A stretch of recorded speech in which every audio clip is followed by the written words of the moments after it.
दादी ने अपनी अलमारी से लाया हुआ रानी हार अपनी गोद में रखा हुआ था। आद्या दादी के पास बैठी तो दादी ने बहुत सीरियस होकर कहा, आद्या जय, हम दोनों ने आप दोनों को इसलिए बुलाया है। आप दोनों घर के बड़े बहू बेटे हैं तो हम आपके ऊपर बहुत बड़ी जिम्मेदारी दे रहे हैं।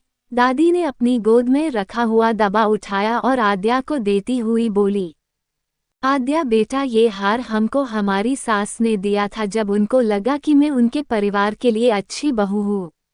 उसके बाद ये हार हमने जीवन भर संभल कर रखा, ये सोचकर कि हम भी अपनी बहू को देंगे, लेकिन हम अपनी बहू को दे पाते उससे पहले ही जय की माँ जा चुकी थी और उसके बाद मीरा और माया दोनों में से सोचते किसको दे, हम इसी कंफ्यूजन में थे और हम दोनों में से किसी को ये हार नहीं दे पाए। फिर गोम्बे फैसला किया कि ये हम जय भी पत्नी को देंगे और हमने आपके आने का इंतजार किया।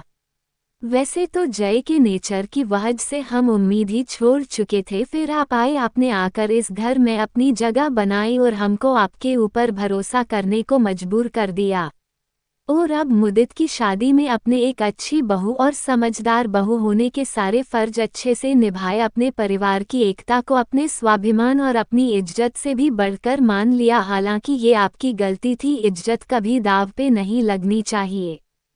पर आज हमको ये कहते हुए बहुत खुशी हो रही है कि आप हमारी आदर्श बहू बन गई, इसलिए ये हार अब आपकी जिम्मेदारी बन।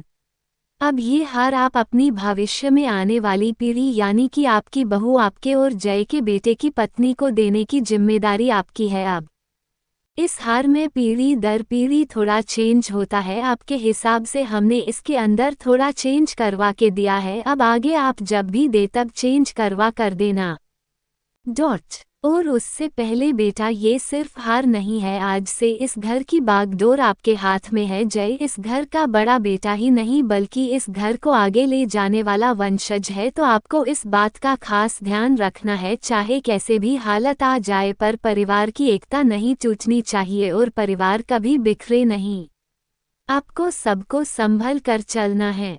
हम तो हर दिन चले जाएंगे पर आपकी जिम्मेदारी होगी अब घर को जोड़ने की। आद्या दादी की बात सुनकर फीका मुस्कुराकर बोली, मैं पूरी कोशिश करूंगी दादी। दादी जय की ओर देखकर बोली, और एक काम आपको भी करना है। और इस बोलकर शरारत से बोली, हमारे अब अंतिम दिन कब आ जाए पता नहीं। हमारी उम्र हो चुकी है तो हम और आपके दादू दोनों चाहते हैं कि आप और आद्या हमको हमारे परपोती या परपोते का मुंह दिखा दें, हम आपके बच्चे को देखकर खुशी खुशी। दादी इतना ही बोली कि जय हल्के शर्मिंदगी और गुस्से से बोला, दादी अपनी इच्छाओं पे लगाव लगाओ।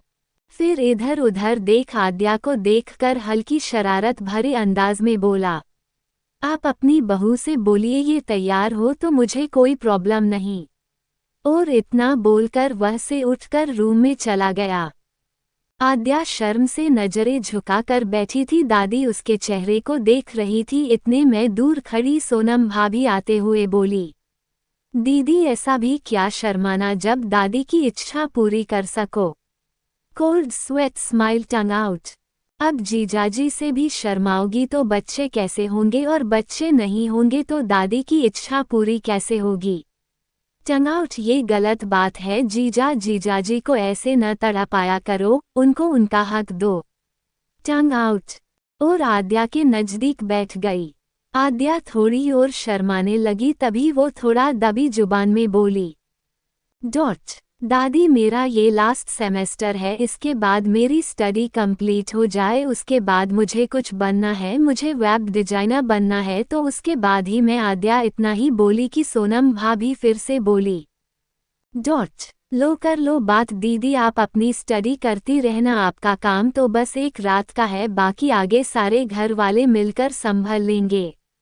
जीजाजी एक रात में तो अपना काम कर देंगे, न एक रात काफ़ी है न उनके लिए या फिर। सोनम भाभी इतना ही बोली कि आद्या शर्म से पानी पानी हो गई। वो सोनम के ऊपर झूठा गुस्से करते हुए वहां से उठ गई और शर्माते हुए जाते जाते बोली, दादी मैं तैयार होने जा रही हूँ पार्टी के लिए, आप लोग भी हो जाए। टंग आउट टंग आउट। आद्या तो चली गई पर दादी जोर जोर से हंसते हुए बोली, सोनम आप भी सच में बेटा हमारी बहू को बेचारी को तंग करने का मौका नहीं छोड़ती पर आप दोनों बहुत प्यारी हो पागल कहीं की और ऐसा कह के दादी ने उसे भी तैयार होने भेज दिया। आद्या रूम में आकर तैयार हुई। जय तो पहले ही तैयार हो गया था कि सब लोगों अच्छे से तैयार हुए। सोनम भाभी ने जय और आद्या को पहले ही बोल दिया था कि घर पे माँ की तबीयत ठीक नहीं होने की वजह से वो रिसेप्शन से ही अपने घर चली जाएगी। सब लोग अच्छे से तैयार होकर मुदित के रिसेप्शन के लिए आ गए थे। आज सजल के घर पे पार्टी न होकर होटल में पार्टी थी। सब लोगों के लिए बहुत अच्छे से इंतजाम किया गया था। सजल और मुदित दोनों के लिए स्टेज बनाया गया था और सभी लोगों ने नए जोड़े को सदा खुश रहने का आशीर्वाद देते हुए आगे जा रहे थे। मुदित की मीरा माँ और उदयभान जी दोनों अपनी बेटी को देखकर बहुत खुश हुए। दोनों ने बेटी को आशीर्वाद दिया और साथ में लाए गिफ्ट भी दिए। सभी लोगों ने सजल मुदीता को आशीर्वाद दिया। काफी देर वह सब लोग रहे, फिर जय की फैमिली सजल की फैमिली को बाय बोलकर अपने अपने घर आ गई थी।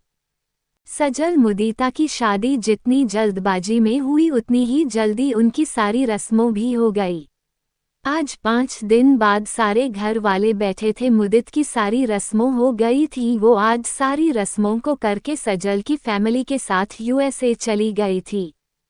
सबका मन बहुत भारी था, इसलिए कोई ज्यादा बातचीत न करके अपने अपने रूम में सोने चले गए। खैर शादी बीत गई। अब सब लोग एक बात फिर से बिजी होने लगे। जय फिर से अपने काम में बिजी रहने लगा, लेकिन इन सब के बीच वो आद्या को टाइम देना नहीं भूलता। आद्या के भी एग्जाम आने वाले थे, इसलिए वो भी अपनी पढ़ाई के चलते बीच बीच में कभी स्वाति के घर जाती तो कभी अपने घर जाती। जय भी उसको पढ़ाई की वजह से डिस्टर्ब नहीं करता था। ऐसे ही समय निकल रहा था। आद्या अपने एक्शन के लिए बहुत सीरियस थी, इसलिए आजकल वो जय से दूर बैठकर पढ़ाई करती। सब ठीक से चल रहा था। आद्या को लग रहा था कि अब सब ठीक है। जय ने शांति बुआ को भी पूरी तरह माफ कर दिया और उनके दामाद की हरकत को भी जय अब इग्नोर करके आगे बढ़ गया था। आद्या सारी चिंता से मुक्त होकर अपने आगे के बारे में सोच रही थी, तभी उसके फोन में किसी का मैसेज आया। आद्या ने मुस्कुरा कर मैसेज ऑन किया तो आद्या ने जैसे ही फोन की स्क्रीन को देखा उसकी आंखें फटी की फटी रह गई। वो आश्चर्य से बोली, नो, आगे का भाग नेक्स्ट वीडियो में।